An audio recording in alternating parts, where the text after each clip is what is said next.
Hello friends, आपका एक बार फिर से स्वागत है आपके अपने चैनल ऑलराउंडर सिविल इंजीनियर्स पे। तो फ्रेंड्स, जैसा कि आप सब जानते हैं, आज हम डिस्कशन करने वाले हैं लेवलिंग के बारे में। यानी कि कंस्ट्रक्शन साइट पे हम किस तरह लेवलिंग करते हैं जब वर्क मीडियम स्केल का हो रहा होता है। क्योंकि जब बड़े स्केल का वर्क हो रहा होता है तो सर्वेयर का काम होता है लेवलिंग करना, लेकिन जब वर्क मीडियम स्केल का या छोटे स्केल का हो रहा होता है तो इंजीनियर्स को ही लेवलिंग करना होता है। तो आज हम लेवलिंग के बारे में सीखेंगे, किस तरह करते हैं, ये क्या चीज़ होता है, क्यों करते हैं। तो चलिए फ्रेंड्स, सीखते हैं। फ्रेंड्स, टर्म लेवलिंग से तो हम पूर्व परिचित हैं, यानी कि पहले से हम टर्म लेवलिंग को अच्छी तरीके से जानते हैं।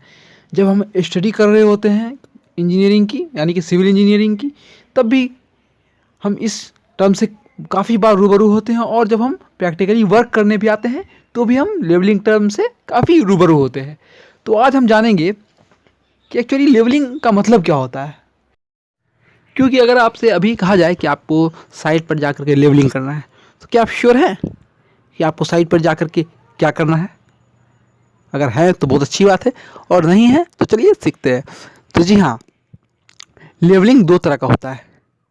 एक तो जो लैंड होता है उसको बिल्कुल प्लेन यानी कि यूनिफॉर्म करना, एक लेवल में लाने के मेथड को हम लेवलिंग कहते हैं।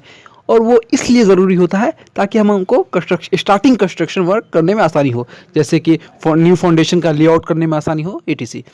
और लेवलिंग का दूसरा मतलब होता है लैंड के अलग अलग पॉइंट के हाइट के डिफरेंस को मेज़र करना एंड कैलकुलेशन करना।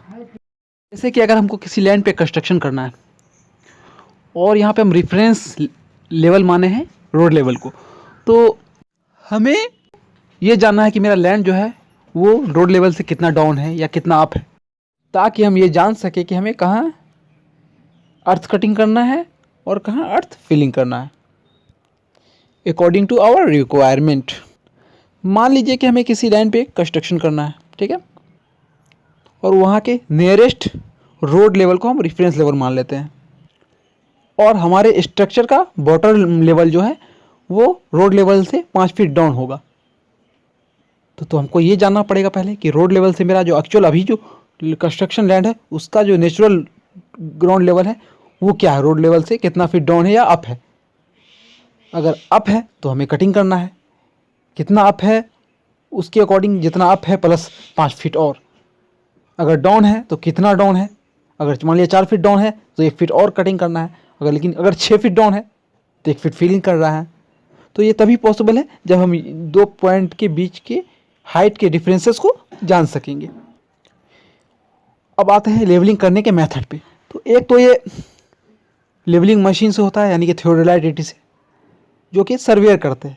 लेकिन जब नॉर्मल स्केल पे वर्क होता है तो सिविल इंजीनियर्स को ही ये वर्क करना होता है। यहाँ पे हम क्या करते हैं, वाटर लेवल यूज़ करते हैं, यानी कि एक पाइप होता है जिसमें पानी भरा होता है, तो उसको हम लेवलिंग करने के लिए यूज़ करते हैं। और अब ये सीखेंगे कि हम इसे कैसे यूज़ करते हैं।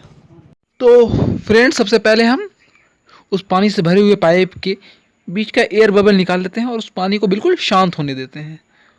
उसके बाद उसको हम स्केल पे, यानी दो, जहाँ पे जैसा आप देख रहे होंगे 2 अलग अलग स्केल है, उस पर फिट कर देते हैं। एक लेंथ तक, एक रिक्वायर्ड लेंथ तक उसको हम फिट कर देते हैं। उसके बाद इस 2 पॉइंट के बीच का हाइट डिस्टेंस हमें जानना होता है। उस दोनों अलग अलग पॉइंट पे एक स्केल एक पॉइंट पे रखते हैं और दूसरे पॉइंट पे दूसरा स्केल रखते हैं। फिर उसके बाद हम दोनों लेवल को बिल्कुल शांत होने देते हैं। जब एकदम बिल्कुल शांत हो जाता है, ऊपर नीचे गिरना लेवल बंद हो जाता है, उसके बाद फिर हम चेक करते हैं कि जैसा कि यहाँ पर आप देख रहे हैं, एक 21 पर है और एक 15 पे है। तो दोनों पॉइंट के बीच का हाइट डिस्टेंस कितना है, 21 - 15 बराबर 6 यूनिट। जो भी इस स्केल का यूनिट है, 6 यूनिट दोनों पॉइंट के बीच का हाइट डिस्टेंस है। अब यही सेम मेथड हम किसी भी पॉइंट के लिए अप्लाई कर सकते हैं। मान लीजिए कि हमको 2 अलग अलग दूर वाले पॉइंट के बीच का हाइट डिस्टेंस हमको जानना है, तो अलग अलग पॉइंट पे हम रख करके चेक कर सकते हैं कि दोनों के बीच का हाइट डिस्टेंस कितना है। तो चलिए फ्रेंड, अगर आपको मेरी वीडियो से थोड़ा भी सीख मिला है, आपको थोड़ा सा मेरा वीडियो अच्छा लगा है, तो प्लीज़ वीडियो को लाइक कीजिएगा फ्रेंड्स। और अगर आपने मेरे चैनल को सब्सक्राइब नहीं किया है तो प्लीज़ मेरे चैनल को सब्सक्राइब कर लीजिएगा और साथ में बेल आइकॉन भी ज़रूर दबा लीजिएगा। तो थैंक यू फ्रेंड, आज के लिए बस इतना ही। अब मिलते हैं नेक्स्ट वीडियो में। Bye, take care.